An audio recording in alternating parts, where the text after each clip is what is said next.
Welcome back to Dark Tales Shorts 101, the channel where forgotten legends, terrifying encounters, and the darkness of the unknown come to life. Tonight, I want to share something deeply personal. This is not just a story I heard from strangers. This is something that happened to me. A nightmare I carried for the rest of my life. A nightmare that changed my faith, changed my spirit, and nearly killed me. This happened many years ago, after the Vietnam War, while I was living inside a refugee camp in Thailand. Back then, life inside the camp was hard. We had no country, no future, no work. Every day, we waited for food provided through aid organizations and the United Nations. Sometimes there was enough, sometimes there wasn't. Most of us young men had nothing to do except sit and wait, wondering if we would ever have a real life again. So many of us would leave the camp and hunt deep in the mountains to bring meat back for our families. That was how this nightmare began. Near the refugee camp, there was a mountain we could see during clear days. The local Thai villagers called it the Black Mountain. The villagers warned people not to stay there after dark. They said strange things lived deep inside those forests, but they also told us the mountain was full of wildlife. And because we were young, desperate, and foolish, a group of my friends and I decided we would spend nearly a week hunting there.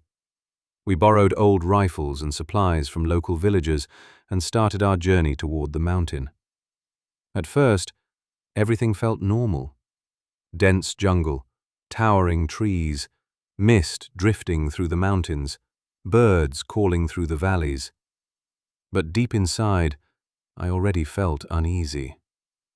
At one point, we were walking along a narrow trail beside a cliff when I suddenly saw a large figure sitting near the edge ahead of us. It looked massive, dark, heavy. I believed it was a bear. Without thinking, I raised my rifle and fired. The figure immediately dropped out of sight. We rushed toward the spot, thinking we had killed the animal. But when we arrived, there was nothing there. No blood, no body, nothing. Only a single leaf. A large, fresh leaf, carefully placed exactly where the creature had fallen. Not blown there by wind. Placed there, as if someone had picked it directly from a tree and laid it down for us to find. Back then, according to old Hmong tradition, when the forest replaces something you thought you killed, you leave immediately. Because it means something in the forest is warning you. And I remember deep down, I wanted to go home right then. But my friends laughed at me. We were young, proud, and hungry. So we kept going deeper into the mountain. Hours later, the smell hit us. Rotten flesh, decay, death. The deeper we walked, the worse it became. Then we saw them. Animal corpses scattered everywhere, rotting remains hanging from branches, half-eaten carcasses crawling with insects, bones stripped clean. The entire area looked like a feeding ground. At first we believed it belonged to a tiger, maybe several tigers. And suddenly we realized we were no longer hunters. We had entered the territory of something else. Terrified, we left that area before nightfall and searched for another place to camp. But because we feared predators on the ground, we made another mistake. Instead of sleeping beneath a large tree beside a fire, we built our sleeping platform high within the canopy of a massive tree, nearly 100 feet above the ground. And according to old Hmong tradition, you should never sleep high in the trees. The elders believed ancient trees protected travelers beneath them, that old trees carried spirits of the forest, and if you stayed beneath them with fire, they would protect you from darkness wandering the woods. But the canopy above the forest belonged to something else. By nighttime, the platform was finished. The others began drinking liquor, laughing loudly, celebrating. But I could not relax. I kept thinking about the leaf, the dead animals, the smell. the feeling that something had been watching us since we entered the mountain. So while everyone else laughed and drank, I quietly looked down through gaps in the wooden platform toward the dark forest below. And that was when I saw it. Something moving around the base of the tree, slowly circling us. Not an animal, not human. A dark, humanoid shape walking silently around the tree, as if it already knew we were above it. I froze. The figure never looked up. It simply circled the tree over and over in silence. Then, suddenly, a violent gust of wind exploded through the canopy. The entire platform shook violently. Branches bent around us. But when I looked toward the sky, there were no storm clouds. The sky was completely clear. The wind only surrounded the area where we were camping. That was when fear truly hit me.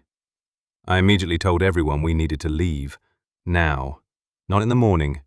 Immediately. But they thought I was crazy. They told me we were safe high above the ground.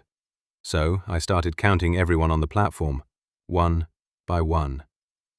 And that was when my blood turned cold. There was an odd number of us. According to old Hmong hunting traditions, groups entering dangerous forests should always travel in pairs or even numbers. An odd number meant something in the forest had chosen someone. And when I counted everyone, I realized I was the odd number. At that moment, I believed whatever lived in those mountains had already chosen me from the beginning. Terrified, I begged everyone to leave. Finally, one older hunter agreed with me.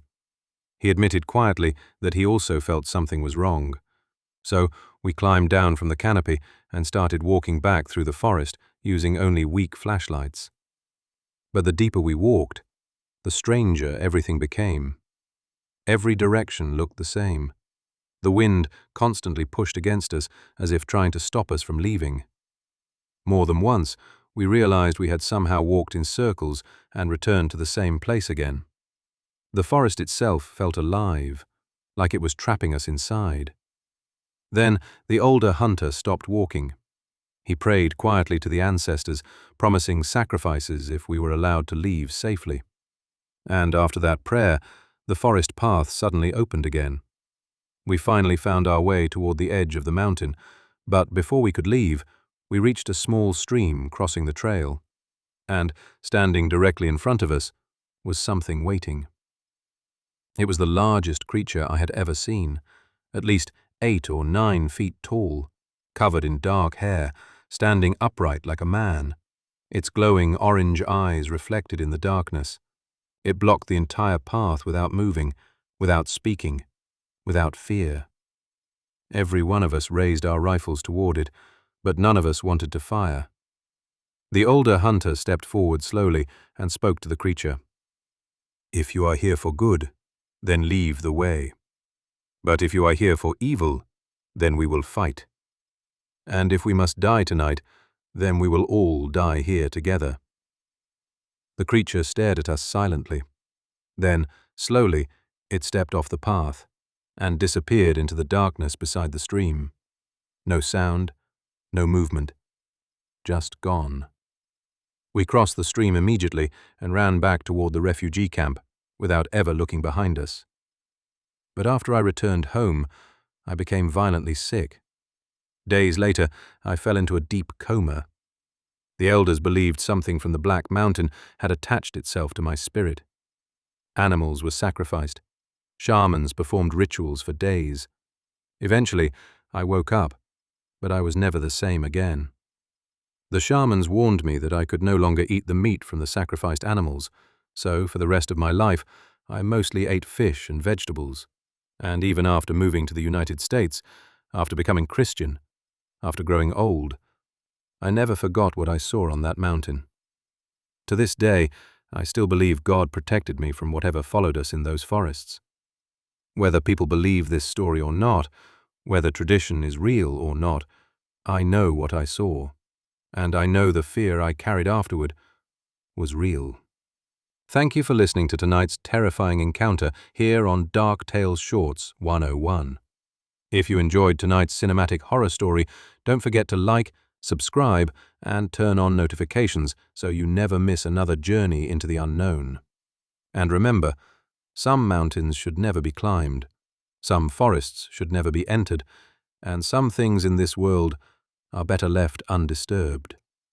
Until next time, stay safe, stay alert, and stay out of the darkness.